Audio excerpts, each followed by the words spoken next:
So in terms of finding this story, what drew you to this material in terms of thinking this is a story I have to tell? Well, just what drew me to the material of to tell the story of Richard Kuklinski was to get that dual world of a guy that is living in a brutal murder world, and then a person that's also inspired to have a security and a comfort zone in the family world. And I think this duality was something that I was very attracted to. And I found something in his character when I watched the documentary that gave me the emotions to be sympathetic or maybe empathize with him as a character. And I kind of like saw that if it's been done the right way, you can get into certain, redemption by the end of it for him as a character. Both when you were writing and when you were filming as well, did you find it hard to balance kind of Kuklinski the killer versus him as a family man? Well, in the writing part, it was very challenging not to go into cliches and kind of like doing the obvious thing. When we're shooting, we shot first of all the killing and then the family, so we have the isolation already on set. So that helped a lot. Did I answer the question? Yeah, that was great. Did you at times, speaking that balanced it, like especially in the writing, did you find yourself drifting one way more than the other? Or was it really just about the cliches was kind of the only thing you were... No, it was like the first challenge of the writing was how do you tell a story that happens over 20 years in 100 pages?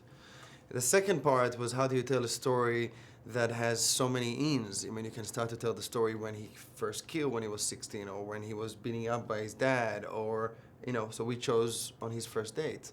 So I think the challenging was, first of all, to identify what the story is about and which period that we are actually telling the story. So the story starts with a date and it's end up with a separation. So it's kind of like a story about a tragic relationship in a way. Tell us a little bit about the Real family and kind of how they've been involved, or what point they became kind of... The Real family was not involved. We were involved more of we had more involvement from the police department, the guy that Dominic profiled that arrested him. The family got involved after Venice Film Festival. I got a friend Facebook request from one of his daughters, Mary Kuklinski. And today we are in good touch. They're all coming to the premiere. They saw the movie already and they're supporting. So, I guess I was not that far away from the truth with them. I know Michael Shannon's gotten a lot of acclaim for this. What, in your opinion, made him like the perfect... What does he bring to this role of Kuklinski? I think, first of all, he's one of the best actors existed. So he brings a great, presence. And he brings a very natural darkness that also has, a range of being emotional.